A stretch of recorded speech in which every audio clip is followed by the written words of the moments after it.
जिसमें गलती भी मेरी नहीं है और लेकिन भुगतना मुझे ही पड़ेगा। देखा मेरा जीसी अकाउंट में स्टेटस में जो फाइनल डिसीजन पेंडिंग था।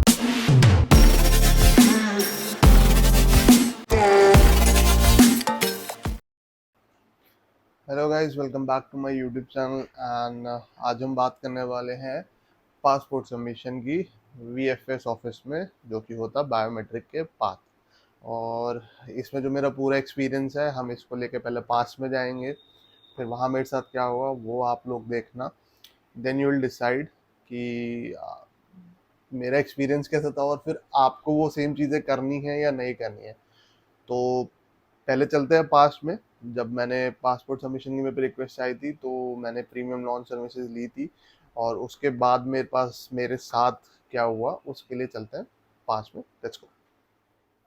तो guys, welcome to the past and अभी आप जो वीडियो देख के आए हो उसमें मैंने जैसे आपको बताया कि मेरे साथ काफ़ी बुरा हुआ है एंड जिसमें गलती भी मेरी नहीं है और लेकिन भुगतना मुझे ही पड़ेगा।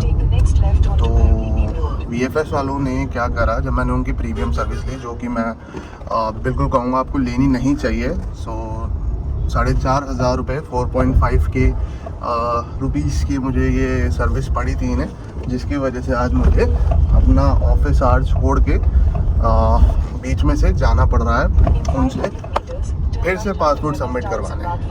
तो प्रीमियम सर्विस में होता क्या है, जब आपको पासपोर्ट रिक्वेस्ट आती है उस पासपोर्ट रिक्वेस्ट में वो खुद आपके घर से पिक कर लेते हैं और खुद आपके घर पे ड्रॉप करते हैं। पिक करने से पहले आपको 3500 या आई थिंक 4000 के अराउंड देने पड़ते हैं, और पिक होने के टाइम पे जब हो जाए और फिर जब डिलीवर करना होता है तो वो अराउंड 638 रुपीज़ दोबारा लेते हैं।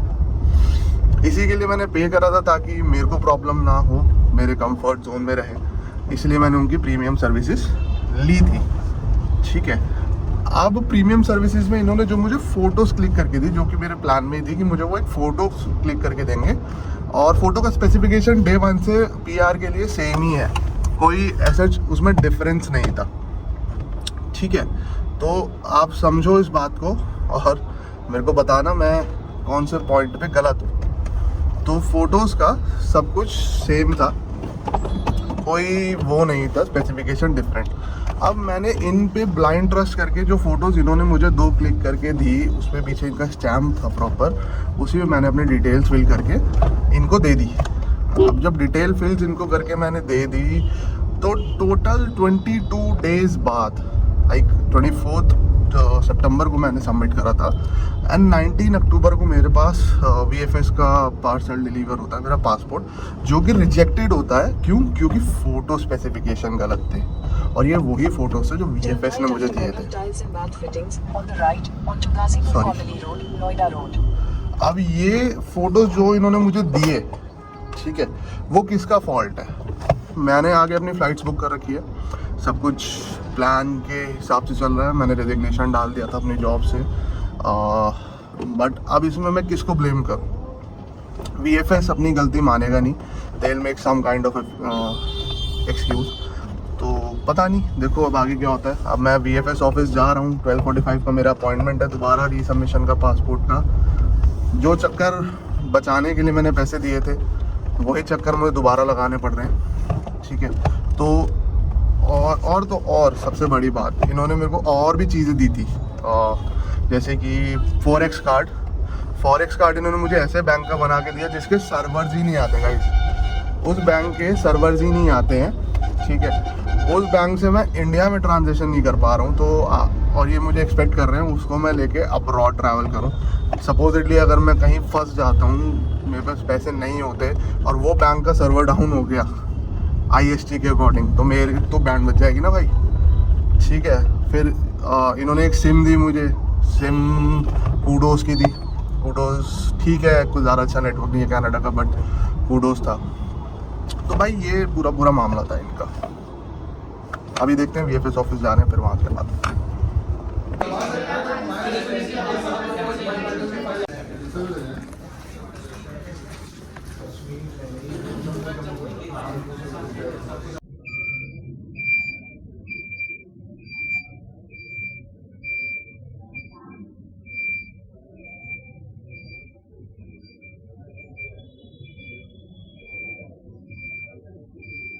28 अक्टूबर।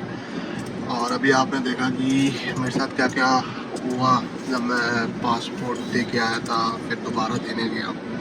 तो हुआ ही होता, उन्होंने वहाँ पे मेरा पासपोर्ट ले लिया, मैं प्रीमियम लॉन्च में चला गया। प्रीमियम लॉन्च की सर्विसेज तो ले ही रखी थी, तो मैं वहीं चला गया था। जब मैं वहाँ चला गया तो उन्होंने मुझे बताया कि VFS से या तो फ़ोटो खो जाती है या एम्बेसी वालों से मिसप्लेस हो जाती है। तो ये सुन के बड़ा शॉकिंग सा लगा मुझे कि भाई ये क्या सीन है, तो नई बात सुनने में आई है।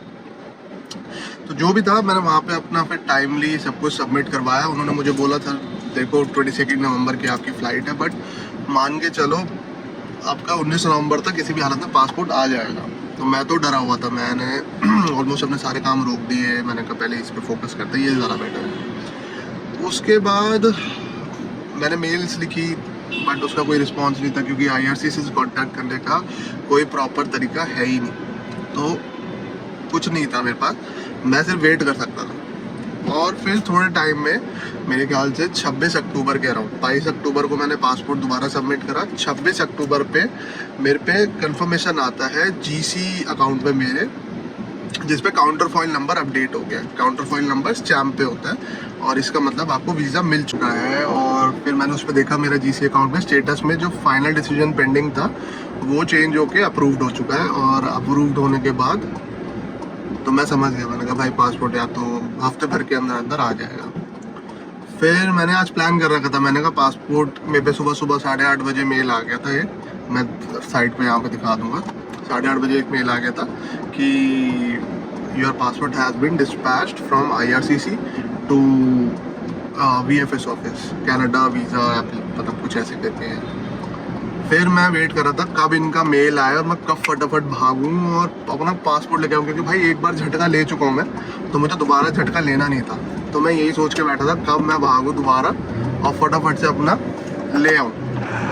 तो फिर मैं यहाँ पे आ गया फटाफट किसी तरीके से। 5 बजे से पहले पहले मुझे यहाँ पहुँचना था। यहाँ पहुँच के मैंने अपना सारी, इनको एक फ़ोटो कॉपी चाहिए होती है आइडेंटिटी की, वो मैंने इनको दी एंड पासपोर्ट लिया। एंड वहीं पे मैंने उसको फाड़ के देखा। मैंने कहा भाई घर जाने तक रुका नहीं जाएगा।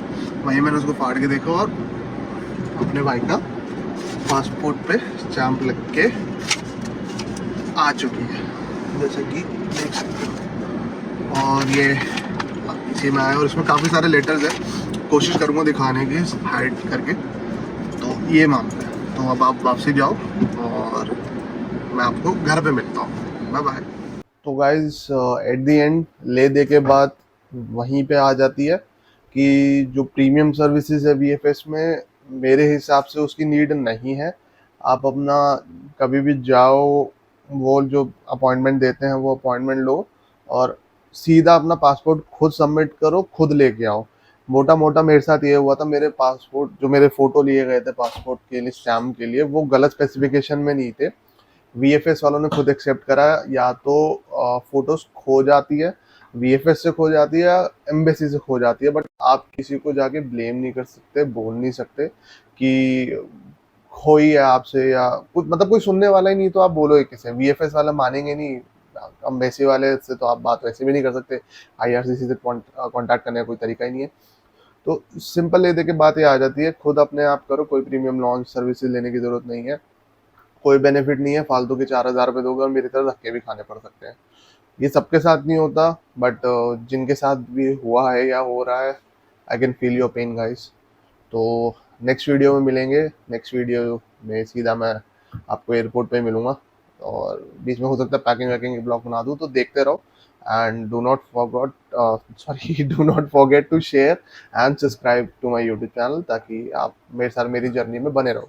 Thank you guys for watching.